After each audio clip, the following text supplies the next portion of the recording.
usaha sendiri dengan modal sendiri, pelanggan pun sendiri, kan itu intinya. Nah, ketakutannya di sini apabila bergabung bersama koperasi, apakah nanti produksi telur ini dari kandang mereka itu dipaksa jual ke koperasi. Nah, mereka bingung nih, bagaimana dengan pelanggannya? Berarti kawan-kawan tuh masih banyak kebingungan di situ. Iya, Bang. Atau berarti taruhlah gini, kalau kita gabung ke koperasi, aset yang kita punya ini berarti punya koperasi. Halo kawan-kawan sekalian, dimanapun Anda berada, salam sehat untuk kita semua. Kita lanjut lagi berbicara di sini dengan Bang Edi terkait koperasi. Jadi gini Bang, saya dapat telepon nih dari teman kita, salah satu teman kita yang di Provinsi Jambi. Ada ketakutan dari mereka untuk bergabung bersama koperasi. Seperti ini. Sekarang ini kan semua peternak yang tergabung ini mempunyai usaha mandiri ini. Usaha sendiri dengan modal sendiri, pelanggan pun sendiri, kan itu intinya. Nah, ketakutannya di sini apabila bergabung bersama koperasi, apakah nanti produksi telur ini dari kandang mereka itu dipaksa jual ke koperasi. Nah, mereka bingung nih, bagaimana dengan pelanggannya? Berarti kawan-kawan tuh masih banyak kebingungan di situ. Iya, Bang. Atau berarti taruhlah gini, kalau kita gabung ke koperasi, aset yang kita punya ini berarti punya koperasi gitu ya. Itu asumsi itu yang perlu diluruskan. Terlalu liar ya, Bang. Iya, jadi kadang-kadang nanti gimana ya? Ya memang betul lah. Kalau bisa ya bertanya dulu lah sebelum kita sebelum kita gabung ke koperasi kan kita harus bertanya dulu langkahnya koperasi itu seperti apa, kan gitu. Ya kalau menurut saya pribadi ya, misalkan aset ini yang kita modal sendiri, modal mandiri kan, tiba-tiba dengan adanya koperasi, saya bentuk koperasi, kita penguruskan, terus harus kita paksa semuanya itu menjadi hak milik koperasi. Alangkah kejam bener kita nih. Kalau kayak gitu. Yang jelas intinya gini kawan, semua realita yang akan kita bangun nanti di koperasi itu semuanya itu adalah keputusan bersama nanti. Kita duduk bareng di situlah, kita bahas di situlah. Aset kita yang kita punya ini terus dikemanakan. Sebatas koperasi itu harusnya sebatas apa? Kan nanti perlu kita bahas. Benar. Koperasi kan nggak ngiket juga. Berarti Pak kayak kemarin kan sosialisasi kan saya pertanyakan. Populasi mereka beda-beda. Kandang mereka beda-beda. Langganan mereka punya langganan masing-masing. Kan gitu. Takutnya kawan-kawan nanti mungkin jadi langganan yang selama ini disetori dengan harga yang agak lumayan. Terus nanti kita putuskan. Semuanya telur harus ke koperasi. Harga diatur. Harga diatur dengan koperasi. Itu semuanya nanti kita duduk bareng kesepakatannya gimana. Kawan-kawan untung, kita di koperasi punya tabungan. Kan? Nah, terus nanti keputusannya seperti apa? Kalau kita tidak ada koperasi, kecil kemungkinan kita akan bersaing dengan kita-kita sendiri. Sikut-sikutan. Jual telur ke pasar punya siapa? Punya Pak Ustadz. Nah, kita mau ambil harga berapa nih katanya? Ambil harga berapa? Kan di situ kita saling sikut-sikutan. Gitu loh. Kalau tidak ada koperasi kawan. Nah, terus kemudian bagi kita yang mau menambah populasi lagi, ketar-ketir kita. Mau kemana? Ke sana ketemu kawan, ke sini ketemu kawan. Kita saling tendang, saling sepak punya kawan jadinya. Nggak ada teratur di situ, nggak ada ketertiban di situ gitu loh. Nah, takutnya saya dengan adanya koperasi kan ada simpanan pokok. Terus kemudian simpanan wajib. Simpanan wajib itu kan kita wajib nyimpan. Walaupun satu piring ini 1.000. Itu kita simpan di koperasi. Tujuan nyimpan di koperasi itu apa dengan 1.000 perak per piring misalkan. Sehari kita bisa 10 piring. Kan 10.000 kita tabung. Tabungan itu nanti kapan bisa diambil terserah. Apa mau dibagi setahun sekali mau lebaran. Atau memang mau dibagi perorangan untuk nambah modal lagi. Supaya tidak tutup. Karena kalau saya perhatikan begini. Kawan-kawan ini melihara burung nih. 1.000. Sudah melihara 1.000. Mendekati masa akhir. Nggak punya modal. Untuk ke jenjang selanjutnya. Untuk permajaan lagi lah. Gitu. Mereka nggak punya modal. Akhirnya apa? Tutup. Banyak kejadian yang kayak gitu loh. Nah, dengan adanya simpanan wajib itu tadi untuk kita bisa ngambil simpanan wajib untuk modal lagi. Benar. Gitu loh maksud saya tuh. Ada bantuan manajemen. Nah, jadi proses kita ternak puyuh itu kawan supaya berkepanjangan, nggak habis di masa satu periode. Satu periode kita taruhlah setahun setengah atau 2 tahun, habis di situ kan sayang kita. Kebanyakan kawan-kawan di situ. Makanya itu tadi perkara haknya untuk pribadi dengan hak koperasi.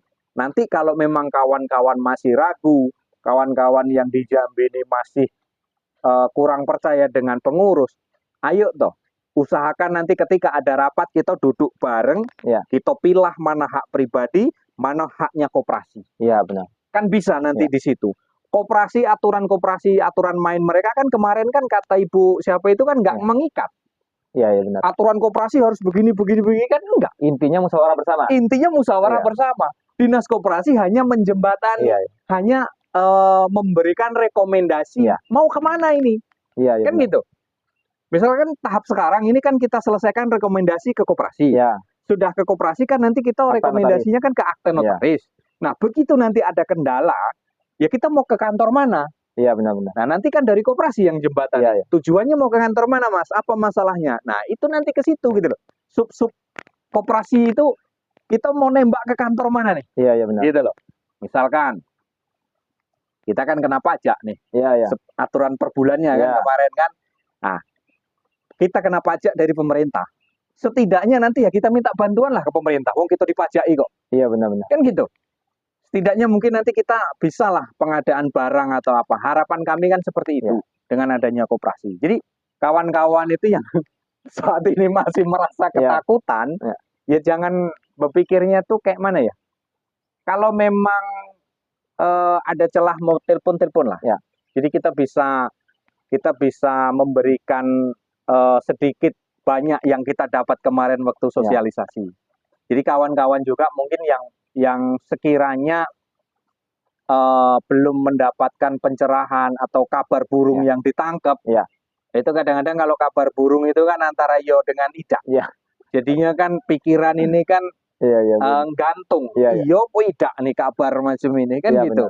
Nah, dengan adanya kemarin kita hadirkan langsung orang dinas koperasi, kan sudah ada gambaran di situ, sudah ada pencerahan di situ. Awal mula saya juga berpikir seperti itu, tapi kemarin setelah ada orang dinas koperasi yang kita hadirkan, kemudian kita ada tanya jawab di situ, dan jawabannya itu memuaskan, kan gitu. Yang dasarnya kawan, intinya dinas koperasi itu nggak ada aturan terkait. Hanya mereka itu menjembatani dan mengesahkan kita nanti sebagai memang ini adalah koperasi. Nah, untuk urusan mau bagi 5, bagi 10, simpan pinjam segala macam, kalau simpan pinjam kita nggak bisa ya nampaknya ya. Ya kita nggak ke situ arahnya bang. Kita nggak ke situ arahnya. Nah ini bang kita cerahkan pencerahan sedikit lah sama teman-teman mungkin yang belum itu bang. Jenis koperasi ini kan 5. Nah, itu benar ya kalau Samsung diingatkan. Pertama produsen. Kedua konsumen. Ketiga jasa. Keempat itu apa ya? Kemarin lupa saya. Juga nah yang terakhir itu simpan pinjam. Nah itulah intinya. Pokoknya kita nggak ngarah kalau simpan pinjam ini ya modalnya juga besar, aturannya banyak. Dan jika kita pilih jenis simpan pinjam, kita nggak boleh ambil lagi yang keempatnya ini. Harus pilih salah satu ya. Gitu. Kalau kita pilih salah satu dari 4 ini tadi, jika memang keuangan kita sudah sangat memadai segala macam, itu bisa diunitnya nanti untuk simpan pinjam. Jadi untuk kawan-kawan sekalian, kita di sini tidak berbicara tentang koperasi simpan pinjam. Tolong ubah sedikit mindsetnya kalau masih ada yang berpikiran setiap mendengar koperasi simpan pinjam, koperasi simpan pinjam, memang lebih banyak. Yang kita bicarakan di sini bukan koperasi simpan pinjam. Nah itu dulu. Nah izin bang, saya lanjutkan bang untuk pertanyaannya tadi. Berarti aset pribadi daripada peternak yang menjadi anggota koperasi itu tidak ditarik menjadi aset koperasi. Itu intinya bang. Ya enggak lah.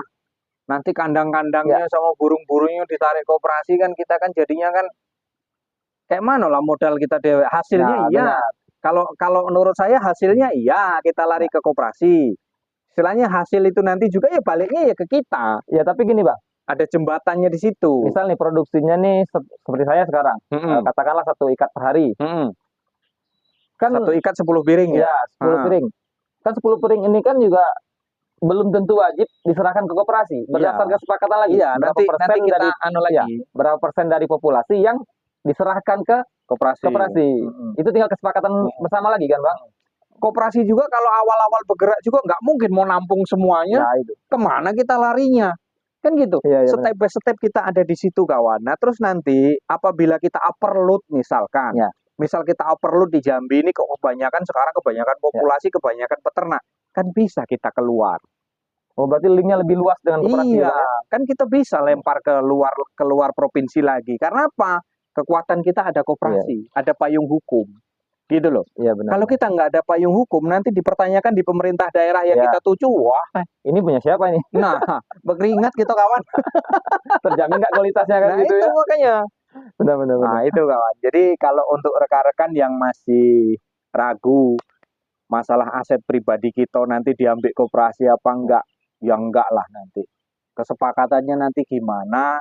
Kita runding balik lagi dalam satu wadah itu, dalam satu koperasi itu tadi. Makanya rekan-rekanku yang ada di Jambi, yang sudah masuk ke koperasi, kalau memang kita ada pengadaan rapat, ya kita mengharap datanglah, ya. Biar tidak ada kabar burung gitu loh. Ya, benar-benar. Kalau kita duduk bareng, syukur.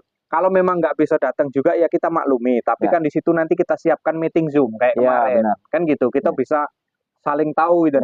Jadi jangan terlalu percaya dulu dengan kabar burung, kabar yang belum pasti atau kabar hoax ya. Memang kabar itu memang benar ada, tapi titik kebenarannya kita belum tahu, kan gitu. Makanya jangan terburu-buru lah kalau ada informasi-informasi yang miring itu, takutnya nanti asetnya diambil koperasi, tanahnya segala macam, ya kan panjang ceritanya. Iya, benar. Gitu loh. Nantilah kesimpulannya itu duduk bareng, kita bahas mengenai masalah koperasi, pembagiannya seperti apa. Nah, itu nanti kesepakatan kita bersama. Gitu. Baik, kawan-kawan. Cukup banyak nih penjelasan dari Bang Edi terkait koperasi. Sudah paham nih, sudah benar-benar nyimak nampaknya nih pas ketika penyuluhan kemarin. Memang benar-benar disimak oleh Bang Edi. Jadi masalahnya kemarin yang banyak bertanya saya masalah. Sampai bingung Ibu itu. Sampai bingung ya. Jadi gini Bang, kalau saya tidak salah dengar waktu kita ke dinas koperasi kemarin, ada Bapak itu bilang kalau koperasi ini tidak mensejahterakan, nggak usah ikut koperasi. Iya. Kan itu intinya Bang ya. Boleh. Intinya koperasi itu mensejahterakan kita, anggota. Kuncinya di situ. Kalau tidak mensejahterakan, ya udah nggak usah ikut koperasi. Dari kita untuk kita lah. Nah, iya benar. Itu. Baik kawan-kawan. Cukup sekian untuk perbincangan kita di pembahasan tentang koperasi. Di video selanjutnya akan ada pembahasan lain tentang beternak puyuh. Apapun itu semuanya tentang puyuh ya Bang ya. Kalau kita sudah duduk berdua begini, ceritanya tentang puyuh. Untuk berbagi pengalaman, untuk berbagi referensi kepada kawan-kawan sekalian. Ya harapannya terpancing nih untuk ikut ide usaha puyuh. Iya. Karena usaha beternak puyuh ini memang susah, tetapi bisa dipaksakan kalau memang benar-benar ada niat untuk berusaha tadi.